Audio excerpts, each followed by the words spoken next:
Eu sou a Bárbara e aqui é mais um vídeo que eu tô gravando pro canal Gabinete Caligari. Se você ainda não segue o canal, por favor, né? YouTube não é seguir, é se inscrever, se inscreva no canal. Você pode ativar o sininho, que aí você vai receber notificação sempre que eu colocar um vídeo novo, sempre que tiver vídeo de outras pessoas no canal também. Ouvi dizer que Renata Aze está aí com planos de já começar a abrir lives, enfim. É, e, e é isso. Para quem está chegando aqui agora, esse é um canal onde eu e mais outras pessoas gravamos vídeos falando de coisas que a gente gosta, coisas culturais, né? Filmes, livros, e geralmente o meu foco é de filmes, e tento indicar sempre coisas que dê para achar nas maiores redes de streaming, né? Eu também tenho uma página no Instagram que se chama Pérolas do Streaming, você também pode me seguir por lá. Não tenho postado tanto lá porque tá tudo tão corrido, mas vez ou outra eu ainda consigo. E lá eu coloco filmes. A ideia é falar de filmes e séries também, né? Audiovisual, que se encontram no streaming, mas fora das grandes obviedades, assim, sabe? Tipo, eu vi e amei White Lotus, até gravei um vídeo sobre abrindo uma certa exceção dos temas que eu costumo fazer, que são de filmes mais obscuros, mesmo séries mais obscuras. O White Lotus tem vídeo aqui no canal, mas, por exemplo, é uma série que eu nunca falaria lá no Pérolas do Streaming, porque não é muito esse foco. Aqui eu tô me dando um pouquinho essa liberdade. Pois bem, hoje eu vou falar de uma diretora de filmes, de cinema. O nome dela, eu não sei se eu vou pronunciar certo, tá? Na verdade, eu descobri que eu até já tinha lido sobre ela um tempo atrás, mas nunca tinha conseguido, tinha me tocado de ver os filmes dela. E recentemente, conversando com um amigo meu, o Cristiano Requião, ele comentou sobre ela e me recomendou 3 filmes. Um deles eu ainda não consegui assistir, mas eu vou falar aqui de 2 filmes que dá para se achar na MUBI. Esse vai sair, eu acho que em 10 dias, mais ou menos, uma semana. Se você tem MUBI, confira lá. E eu acho que é até o mais imperdível dos que eu vou falar. O outro tem na Globoplay, e tem um curtinha que tem na Netflix dentro de uma série, que essa é super obscura mesmo. É até difícil de achar na internet informações sobre esse curta. É bem recente, é de 2022, mas está lá na Netflix, tá? Então eu vou falar desses filmes. Vou falar um pouquinho dela, né? Do que eu apurei nesses últimos dias quando eu comecei a assistir aos filmes dela. É uma diretora, né, que nasceu na Tunísia, estudou cinema lá. Em certo momento ela vai para Paris, estuda na Sorbonne. Ela é muçulmana. Ela começou a fazer filmes que começou a ter uma certa projeção. O Shalat of Tunisia, que é um dos filmes que está na minha fila para assistir, que é um dos que me foi recomendado que eu não consegui assistir. É um mockumentary, né? Mockumentary, para quem não sabe, é aquele filme que finge ser documentário, mas na verdade é ficção, geralmente tem entrevistas, enfim.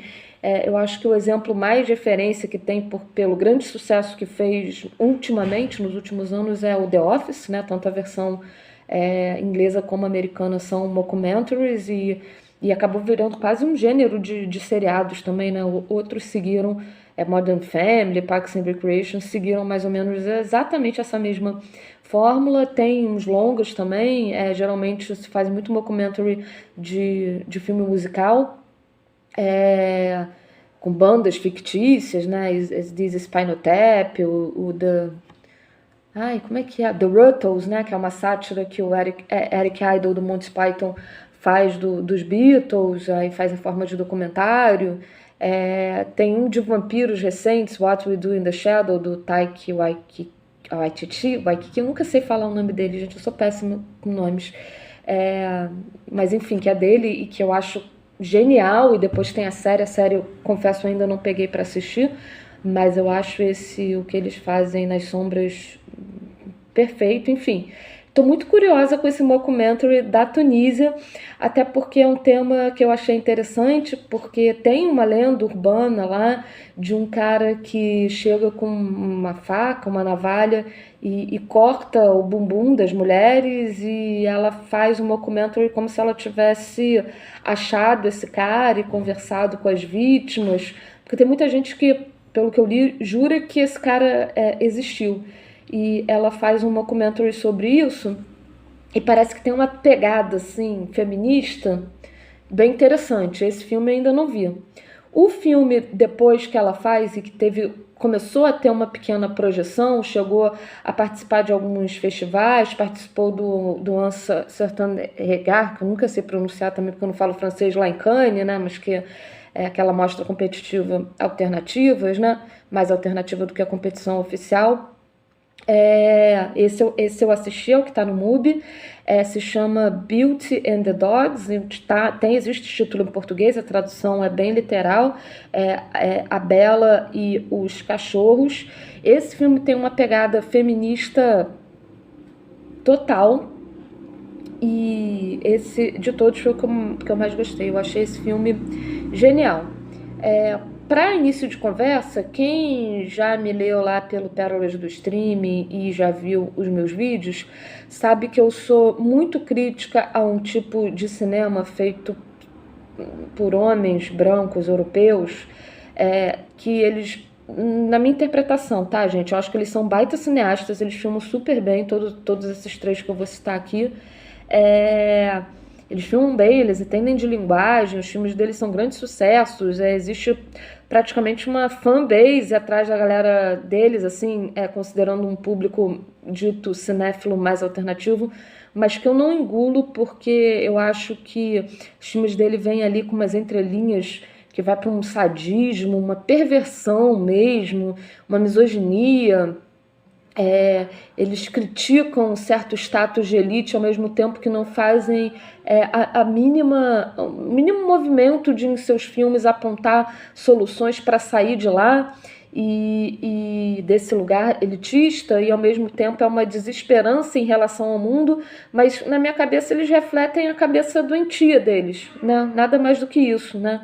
É como se eles criticam o sistema, mas como se o sistema fosse uma coisa à parte, composta por indivíduos, e todo e qualquer tipo de indivíduo é essencialmente corruptível. E esses indivíduos que compõem o sistema.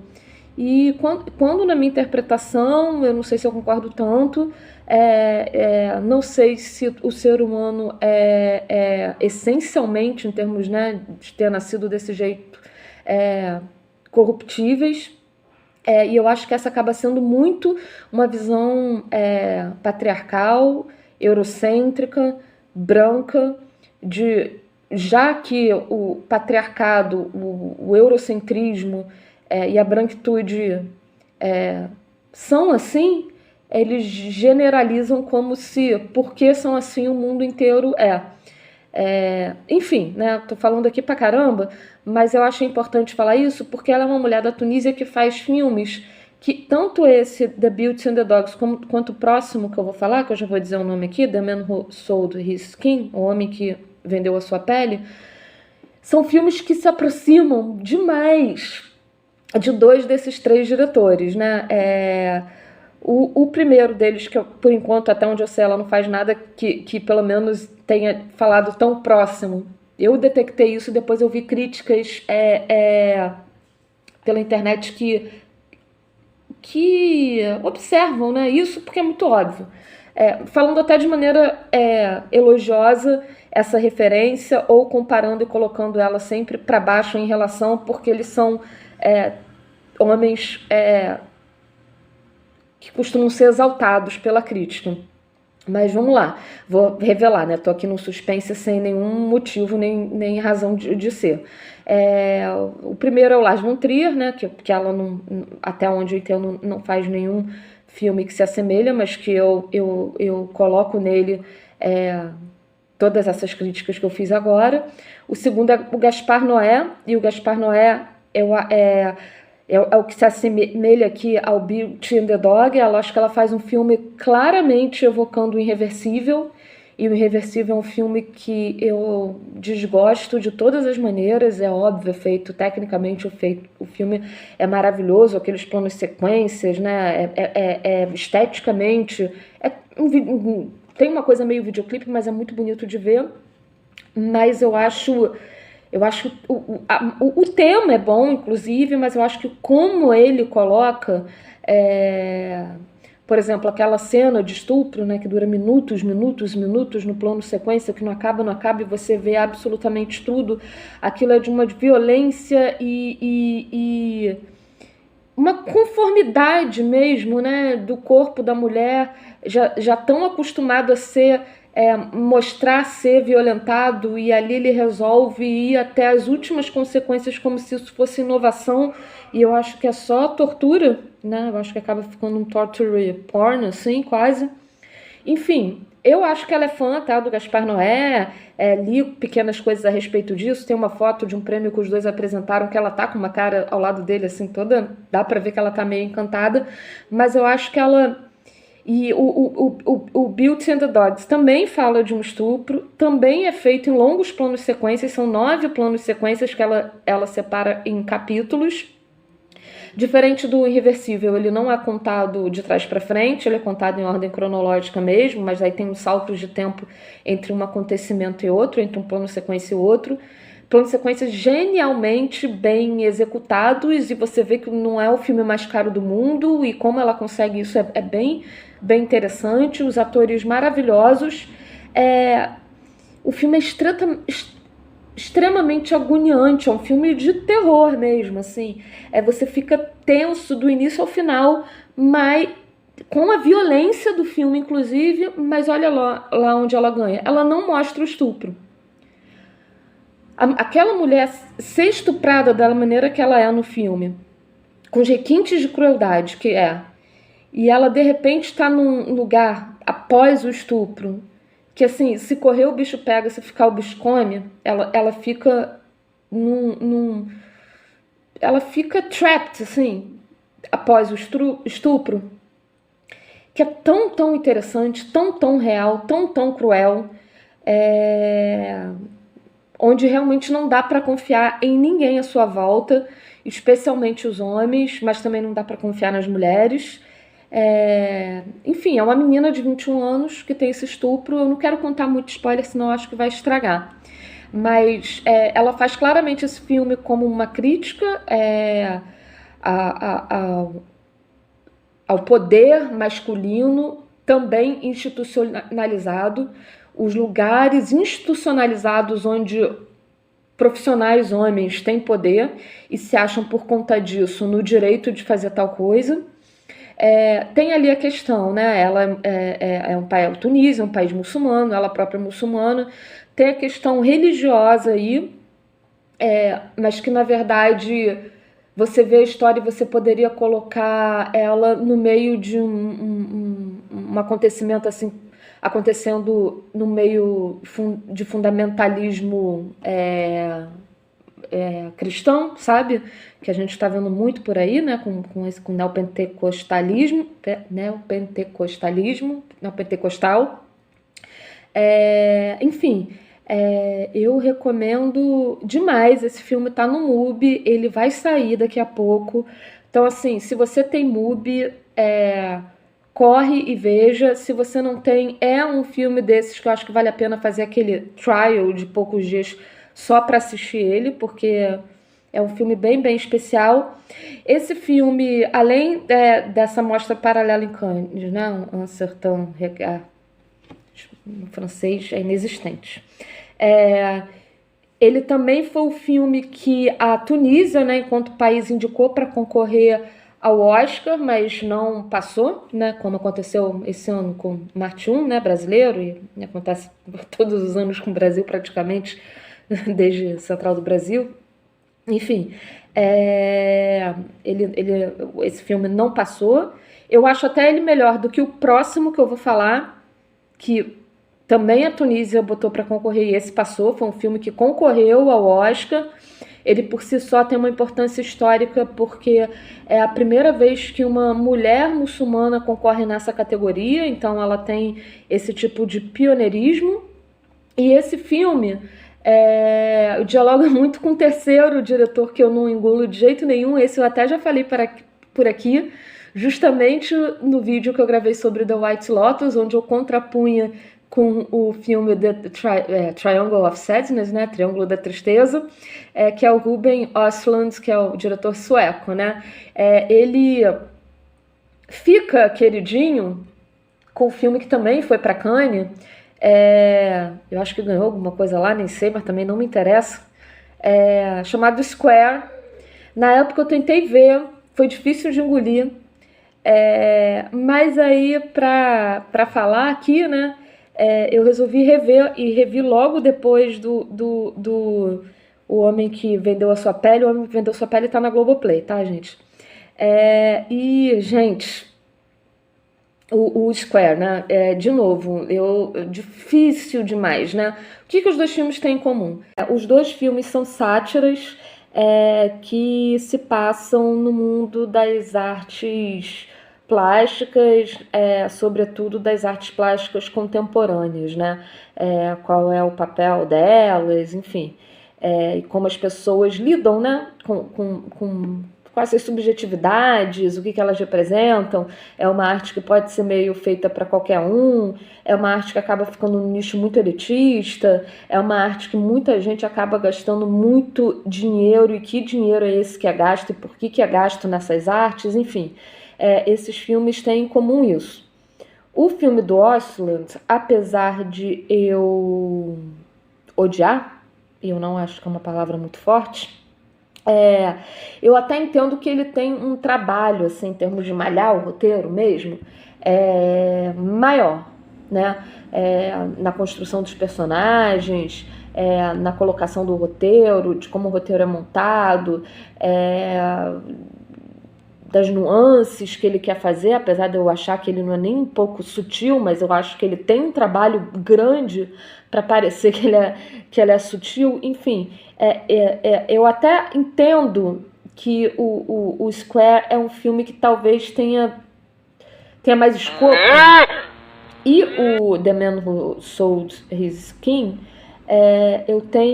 eu tive alguns pequenos poréns, apesar de achar o filme no geral bom, bem bom, e infinitamente melhor do que o Square, tipo anos-luz. Tanto o Beauty and the Dogs quanto o The Man Who Sold His Skin, e isso é muito interessante, até porque, como eu falei aqui, o filme anterior dela, que teve o primeiro que começou a ter uma grande projeção, que chegou a passar em alguns festivais assim conceituados, né, que é o Charlotte of Tunisia, é um mockumentary. Esses não são, né, não são nesse estilo. O mockumentary, acredito até que deva ter um tom assim meio que de piada, né? Geralmente tem, de comédia. O The Man Who Sold the Skin tem um certo humor, sim, apesar de não ser uma comédia, talvez, mas o Beauty and the Dogs não tem nenhum momento, nenhum respiro, nenhum alívio cômico. É um filme extremamente tenso, como eu mencionei, mas o que talvez eles tenham em comum é que tanto o Beauty and the Dogs quanto o The Man Who Sold the Skin foram baseados em histórias reais que ela soube, né? Essa história desse estupro e o que acontece após esse estupro foi uma história que parece que aconteceu na Tunísia mesmo. O The Man Who Sold the Skin foi uma história que não acontece no lugar que ela coloca. Na verdade, o filme não é sobre a Tunísia, não se passa pela Tunísia, mas fala de pessoas muçulmanas, então tem uma certa aproximação com o mood, assim, né, o ambiente do que ela está acostumada a viver e depois retratar. Ele conta a história de um refugiado na Síria, né? O cara tá lá na Síria, tá bem, tem uma namorada que ele gosta muito da namorada, mas percebe-se que pode ser que não dê muito certo, porque ele não vem de família e ela vem, e ela já está meio que prometida para um casamento ali com um diplomata, uma coisa nessa circunstância, que é muito comum também, né? Esses casamentos arranjados na cultura, mas eles têm um amor lindo e eles acham que eles vão conseguir ficar juntos até que a guerra chega com tudo. Ele é pego falando em tom de brincadeira com ela sobre uma coisa de revolução e tal, até falando do amor deles, que vai ser revolucionário o amor deles e tal. Ouvem isso no trem e aí falam que ele é subversivo, então ele chega a ser preso, o primo dele é um dos policiais, ele só não se ferra muito, muito, muito porque o policial facilita a fuga dele, e aí ele consegue ir pro Líbano. E ele fica morando um tempinho no Líbano como refugiado, com um subemprego péssimo. E aí ele e um amigo dele resolvem entrar de filtrados em vernissagens para poder comer e beber, né? Para não passar fome. Basicamente, bebem também, mas sobretudo para poder comer. E nessa, eles entram na vernissage numa abertura desse artista, que ao conversar com ele, ver que não era convidado, puxar papo, se interessar pela história dele de foragido da Síria e tal, refugiado da Síria, coisa e tal, ele se oferece para fazer uma tatuagem nas costas dele, para pintar as costas dele. E isso é baseado no caso que aconteceu na Austrália, entre um artista suíço, se eu não me engano, e um tatuador australiano. Eu acho que é isso. Esse, no caso, o artista é canadense, ele está no Líbano, ele conhece esse refugiado da Síria e resolve fazer uma tatuagem nele para isso ser obra de arte. Então, o tatuado, ele vai ter que fazer o circuito de museus com essa tatuagem. E essa tatuagem nada mais é do que um visto europeu, desses vistos que quando você tem no passaporte você pode ir para onde quiser. E porque o refugiado, ele tá tentando ir para a Bélgica para encontrar o amor dele, que nessa altura também fugiu da guerra, mas está lá como diplomata e tal, mas não tem o visto europeu, né? Ele tá ali preso meio que no Líbano com subemprego. E aí ele topa, porque ele vê que esse visto das costas dele vai dar o visto para ele poder para ele poder circular na Europa e poder em algum momento encontrá-la. E o que eu me incomodei foi essa forçação de uma história romântica, para falar a verdade. Isso eu não curti tanto no filme, porque força uma barrinha dentro de um romance ali que, em termos de roteiro, eu não achei interessante, mas tudo bem.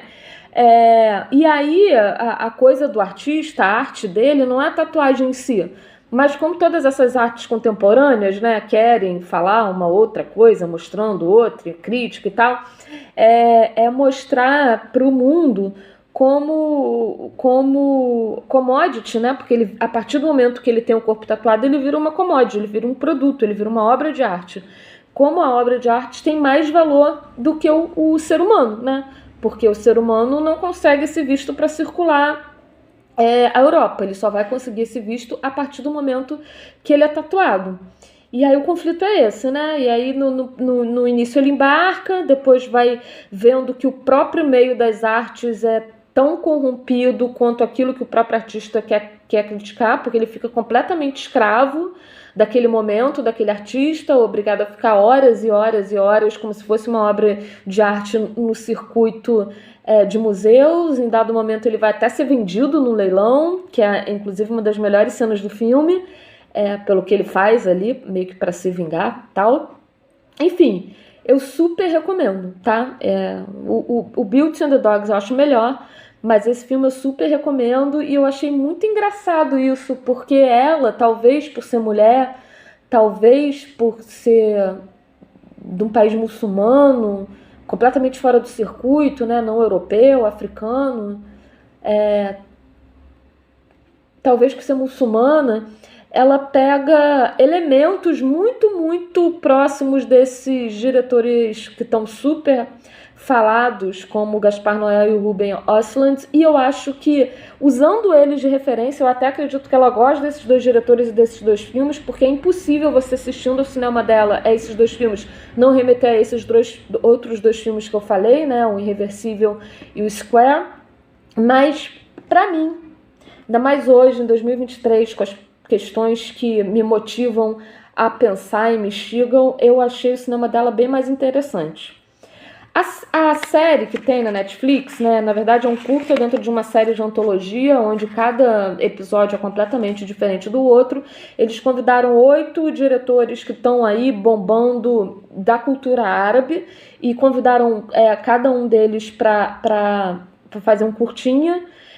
O dela é o quarto, a série se chama Love, Life and Everything in Between, Love, Life and Everything in Between. Tem um título em português que é uma tradução muito chulezinha, mas corresponde, que é para aquele público médio que está procurando alguma coisa romântica e pelo título de repente se encantar, que é Peripécias do Amor.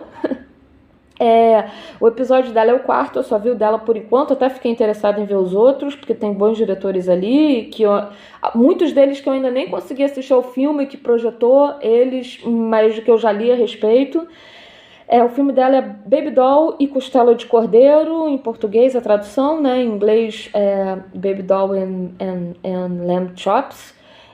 Esse assim, é uma comédia bem chanchadesca, se aproxima muito com as nossas comédias, tipo Globo Filmes, em termos de caricatura, uma decupagem quase primitiva, assim, a gente assistindo, ela filma, acho que em vídeo mesmo, nem digital, é quadrada a tela, e primitiva no sentido assim, parece um cinema universitário, os cortes mesmo, sabe? Como vai do close pro plano maior e volta pro close, enfim.